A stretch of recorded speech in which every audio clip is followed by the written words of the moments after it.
என்னுடைய பேர் பேராசிரியர் ஏ.அசீஸ். பட்ட பின்படிப்பு பீடத்தின் பீடாதிபதி.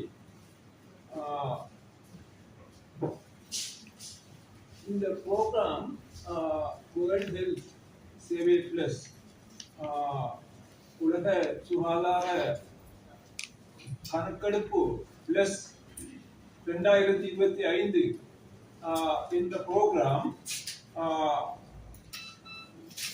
உலக சுகாதார அமைப்பின் கீழ் உள்ள ஒரு கணக்கெடுப்பு திட்டம்.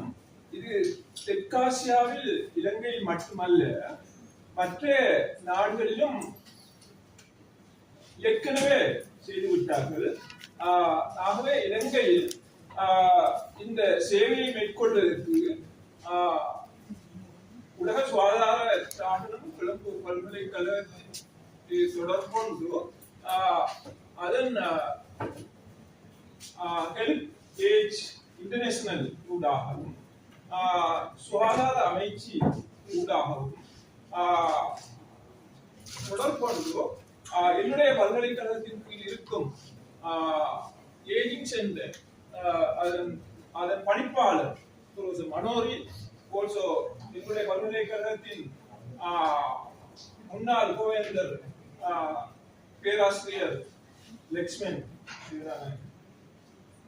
தொடர்பு கொண்டு அதனூடாகத்தான் இந்த சேவை ஆய்வை நாங்கள் பாராமளித்தோம். இதன் நோக்கம் சுகாதாரம் சம்பந்தமான நம்பத்தக்க முறையான தகவல்களை பெற்றுக் கொள்வதாகும். அதற்காகத்தான் எங்களுடன் தொடர்பு கொண்டு கொழும்பு பல்கலைக்கழகத்தின் ஊடாக இதை செய்ய வேண்டும், எங்களுடைய மேற்பார்வையின் கீழ் செய்ய வேண்டும், சுகாதார அமைச்சுடன் இணைந்து செய்ய வேண்டும் என்று கேட்டுக்கொண்டிருக்கிறாங்க. நாங்கள் இதை ஏற்றுக்கொண்டோம். சோ இதன் கீழ் நான் முன்னே ஸ்பீக்கர்ஸ் சொன்னதுல தமிழ் சுருக்கமாக கூறலாம் என விரும்புகிறேன்.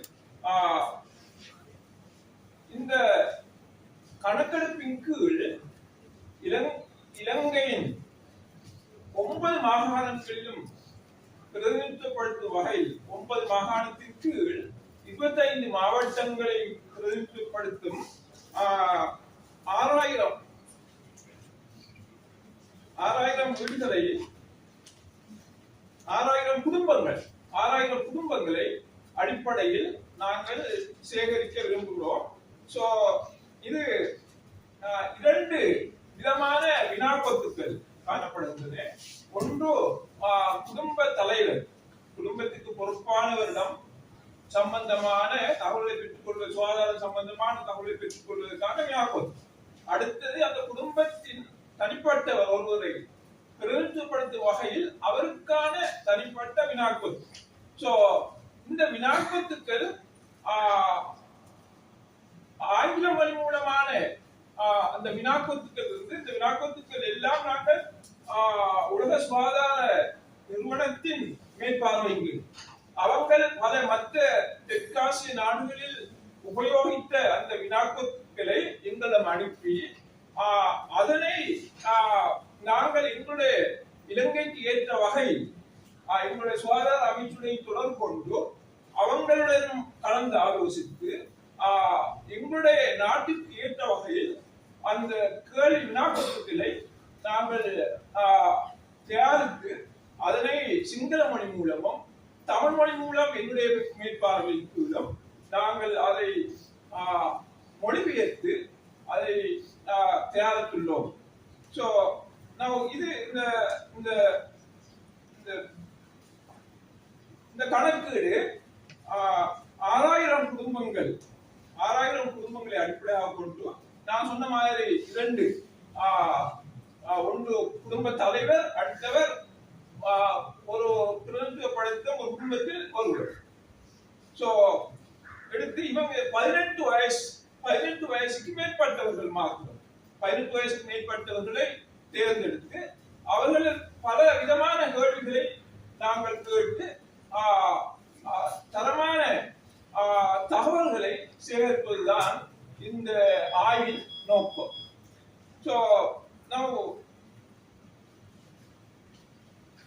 ஏன் நாங்கள் இவ்வாறான தரவுகளை சேகரிக்க வேண்டும் என்று சொன்னால், the world standard, World Health Organization, உலக சுகாதார அமைப்பின் ஸ்டாண்டர்டுக்கு ஏற்ற இலங்கையிலும் தரமான தரவுகளை சேகரிக்க வேண்டும். ஸோ அவ்வாறு சேகரிக்கும் போதுதான் எங்களுடைய சுகாதாரம் சம்பந்தமான கொள்கை தீர்மானங்களை மேற்கொள்ள முடியும். அதன் காரணமாகத்தான் இவ்வாறான சேவைகளை இவ்வாறான தரவுகளை நாங்கள் சேகரிக்க தீர்மானித்தோம்.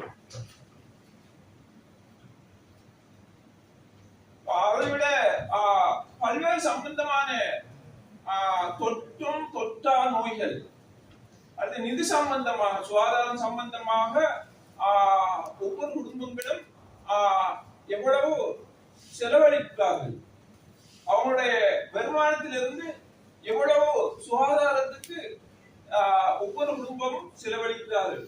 அவ்வாறு செலவழிக்கப்படும் போதாவிட்டால் என்ன செய்வது, அப்படி பல்வேறு விதமான அம்சங்களை இந்த வினாக்கோத்துக்கள் கொண்டுள்ளது. அதன் மூலமாக நாங்கள் அநேகமாக சுகாதாரம் சம்பந்தமான அனைத்து விடயங்கள் சம்பந்தமான ஒரு தரமான தகவல்களை சேகரிப்பதுதான் இந்த ஆய்வின் நோக்கம். ஆகவே நீங்கள் மீடியா உங்களுடைய பங்களிப்பு என்னவென்றால் இது சம்பந்தமாக பொதுமக்களை அறிவுறுத்துமாறு நாங்கள் கேட்டுக்கொள்வோம். ஏதாவது உங்களுக்கு விளங்கவில்லை என்று சொன்னால் என்னுடன் கேட்டுக்கொள்ளலாம். அநேகமாக அனைவரும் எல்லா துறை பாசைகளும் விளங்குவதாக இருப்பீர்கள் நினைக்கிறேன். So if there are anyone